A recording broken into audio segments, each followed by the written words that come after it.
So if you'd like to start by finding a comfortable position for yourself in meditation.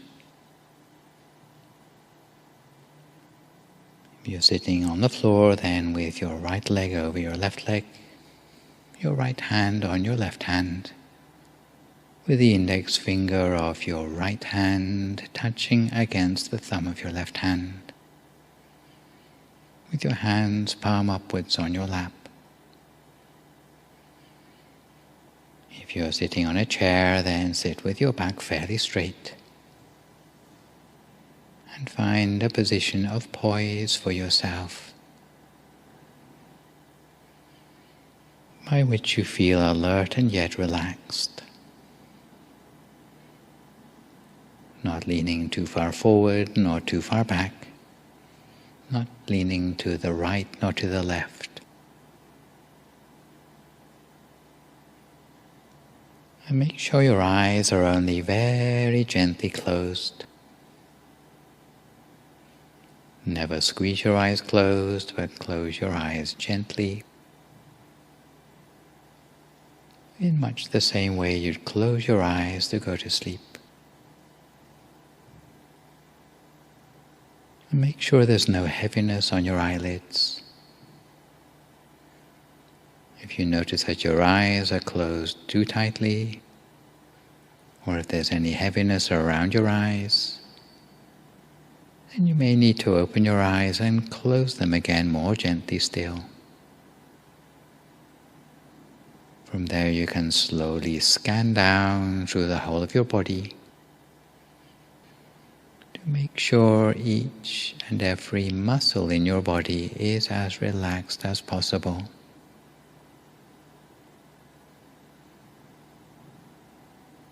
So relaxing the muscles of your face, of your neck, and letting your shoulders drop to their natural height. Your upper back should be fairly straight, more or less at a 90-degree angle with the floor. And with your head and your neck upright. Scanning further down by relaxing your torso, both of your legs,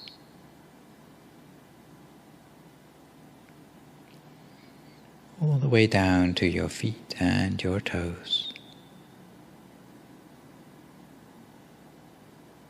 until you're fairly satisfied that no part of your body remains with any sort of stress or tension anymore. If you do notice anywhere where tension still seems to linger on, you can do your best to relax it as far as possible, allowing you to let go of your body,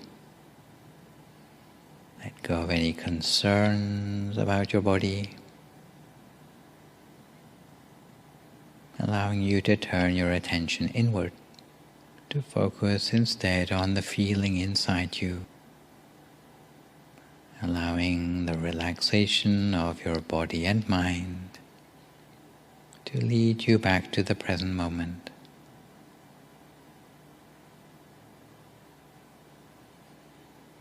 And we turn our attention to relaxing the mind, conjuring up a sense of happiness and joy in the mind, and allowing that sense of refreshedness inside us to perfuse the whole of our body and mind for a few moments.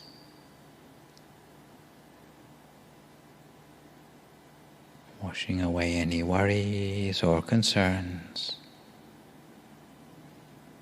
unburdening our mind to leave a sense of lightness and expansion and wholesomeness. Just putting aside all the things that belong in the past, together with whatever will be in the future.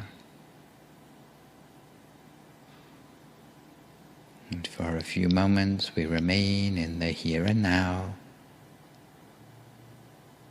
which is a useful way to take back control of our own mind, which in the present day is a luxury and a gift in our lives. So we need to embrace any opportunity for this as we gradually bring our state of mind toward a state of bliss and ease and relaxation, with the same simplicity of bringing a gentle smile to our face, noticing how a smile might relax the muscles of our face, and extending the same feeling to our whole body and mind, like some sort of special medicine that doesn't cost a penny. And as with many things in meditation, approximating to happiness will pave the way to actual happiness, just by reconnecting with the feeling. It's like bringing ourselves back from the normal stresses and worries of our lives.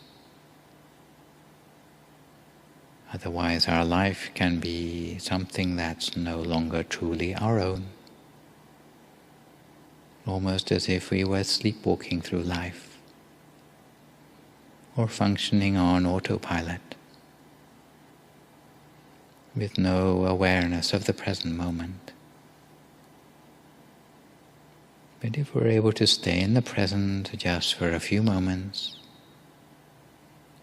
immediately we start to heal ourselves, both in body and in mind,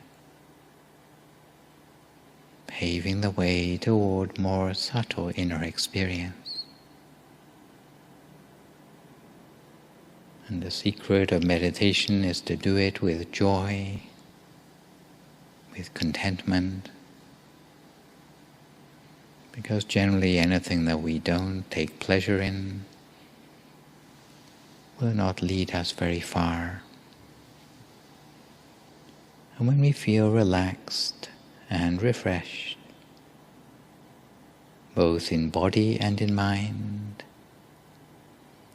very gently and using no effort at all, we allow our attention to settle and to center to a point within the empty space of our body, almost as if our whole body had been transformed into some sort of hollow shell,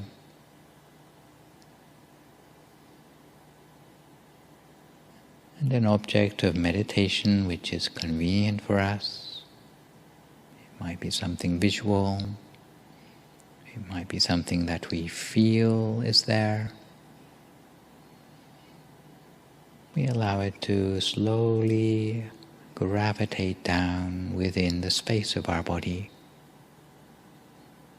until it comes to a comfortable place somewhere around about the level of our solar plexus. So it's visual, it might be something bright and clear and rounded, like the sun or the full moon or a star. If it's more tactile, then it may be an object that we know is there by its weight and texture, its temperature. We allow it to settle gently at the center of ourself, at the same time letting any thoughts in the mind gradually settle out, gradually slow down and grind to a standstill, until no further thoughts arise in the mind anymore, a state known as the standstill of the mind. If any thought should crop up in the mind, we do our best to ignore them. And generally they will die down into silence all by themselves. But if we feel the need to use a mantra as a mechanism to run interference on our thoughts and basically block those thoughts from the mind, we might make use of that traditional phrase, Samma Arahang, Samma Arahang, Samma Arahang, over and over again, with the source of the sound coming up from the center of ourselves, gradually lulling the mind towards a state that is increasingly free of any thoughts. And the two things hand in hand, that is, the inner object and the sound of the mantra if necessary, will help to lead the mind to a place of focus within us, while eventually freeing the mind of thought.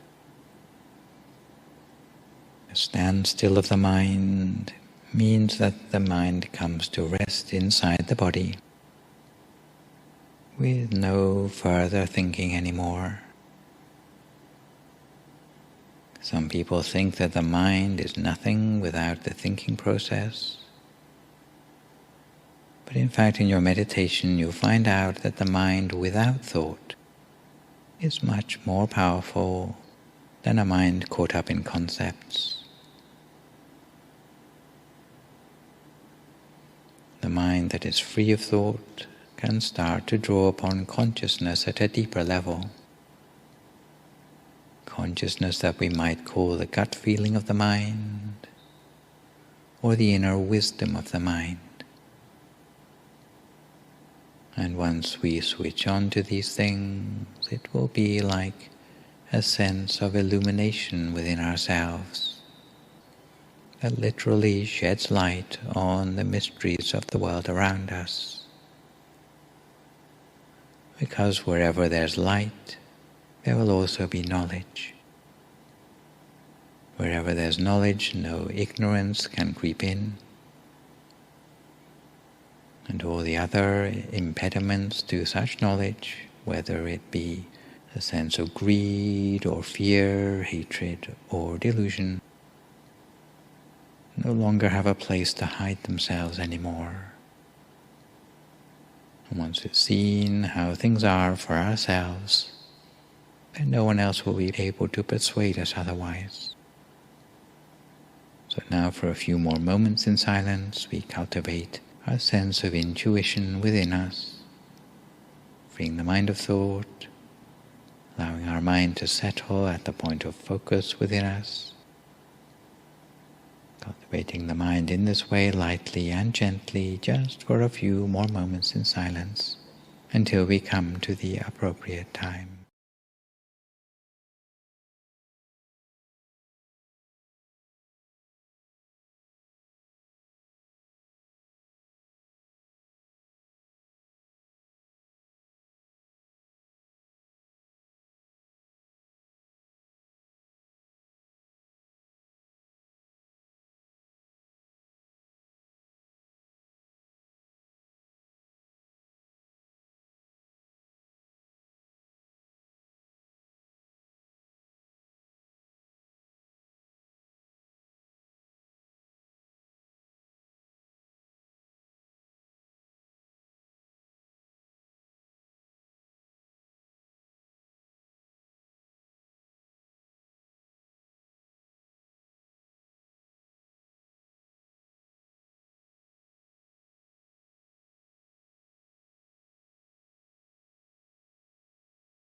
If you find your mind has wandered off onto other things, each time you realize, just bring your attention back again to the center of your body as before,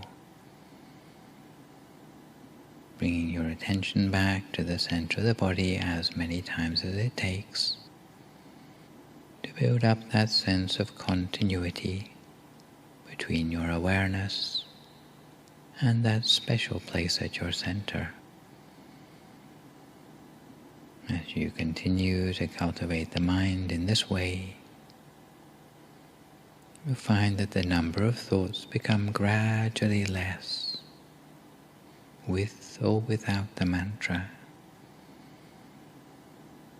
You find that the gaps between the thoughts become gradually longer, until the gaps between the thoughts become longer than the thoughts themselves. And you start to be able to see through to what lies beneath the thoughts in the mind, beneath that superficial layer of rational thinking, giving you access to more intuitive places in the mind, a deeper level of the subconscious, gut feelings, inner wisdom, until at the point where the thoughts die down completely, you start to have a permanent connection to those deeper functions of the mind. Sometimes when we are new to meditation, we may find that there are so many things popping up in the mind, as if our mind is still busy, rather like the ocean with one wave after another. But if we're able just to accept that this is how the mind is, rather than getting worried or upset the way our mind behaves, then we will starve those thoughts of attention, simply acknowledging and bringing our mind back to the object inside us, until gradually we'll start to master the mind, rather than be slave to our own distractions. But for now we keep our mind on track, lightly and gently, keeping our mind in place with nothing more than a feather-light touch, each to our own practice for a few more moments in silence, until we come to time for some loving kindness meditation.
So we continue to keep our mind at a standstill at the center of ourselves, at the center of whatever inner experience we've built up for ourselves as a result of the meditation so far today. For some people it may be like a clear, bright sphere of brightness at the center of the body. For others it may be more like a feeling of warmth or well-being, again centered around the middle of ourselves. But whatever sort of inner experience we have attained, we touch with our attention very gently at the center of that experience. Touching gently with the same lightness of a feather floating down to touch on the surface of some water, so lightly that there's not even a single ripple on the water surface. In the same way, we touch gently with our attention at the center of the inner experience within ourselves. And soon we'll find that the inner experience of the mind, whatever form it takes, will gradually expand outwards in size, expanding outwards until it is the same size as our whole body, almost as if we were sitting inside a sphere of our own well-being, or the sphere of our own light. And we can make a wish to ourselves that may we be well and happy, free of all suffering. And touching again with our attention at the center of the body, the sphere of well-being or the sphere of light will spread outwards beyond our own body, outwards in all directions, just like the moonlight shines outwards from the full moon in the night sky, or just as a block of ice spreads coolness in all directions around itself into the surrounding atmosphere. In the same way, our loving kindness spreads all around us, extending a sphere of loving kindness outwards into the room in which we are sitting for meditation, as we make the wish that may all living beings here in this room be well and happy, free from all suffering. We can extend the loving kindness further still, outwards from the center of the body to encapsulate the whole of the building in which we are sitting for meditation, with the wish that may all living beings here in this building be well and happy, free of all suffering. We spread the loving kindness further still outwards into the neighborhood,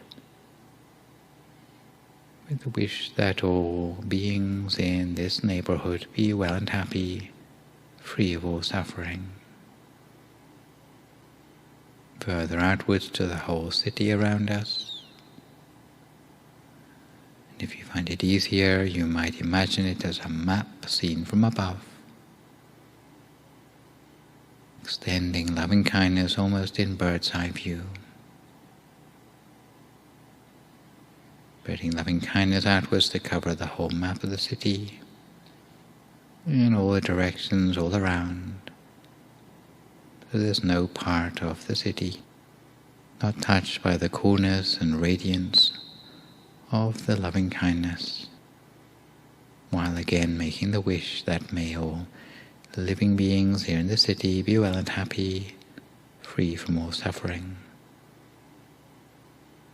We can spread loving kindness beyond the city limits to the whole country, outwards to the borders, in all directions all around, spreading loving kindness without exception to the very borders of our country, in all directions all around. Again, making the wish that all beings in this country be well and happy, free from all suffering.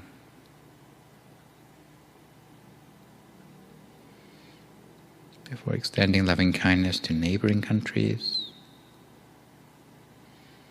outwards in all directions to living beings without exception,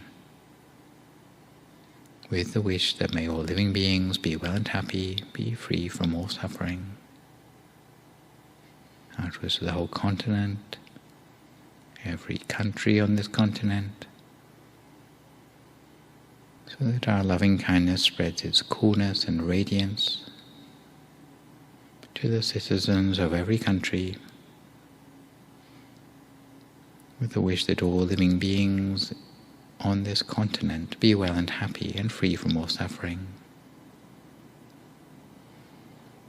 Outwards to every continent of the world, whether it be Asia, Europe, Africa, North and South America, Australia or Antarctica. There's no corner of the world not touched by the radiance and coolness of our loving kindness. Extending loving kindness to every place on the surface of our planet, again with the wish that every living being without exception, whether on the land, in the air or in the sea, be well and happy, free from all suffering, allowing all beings to live together in peace and harmony, so that true peace may prevail on our planet. And we can also extend loving kindness in all directions, outwards into the universe, to the front and the back, right and left, above and below. Extending our loving kindness outwards into the universe around us, with the wish that wherever there be living beings, they too be touched by our coolness and radiance of loving kindness. In this way we extend loving kindness without limits, without exceptions, to the galaxies and the cosmos around us.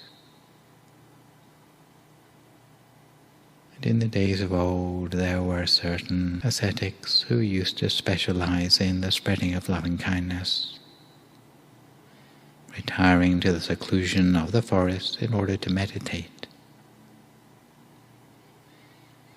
One particular ascetic used to favor the practice of loving kindness especially, practicing it on a daily basis, by day and by night.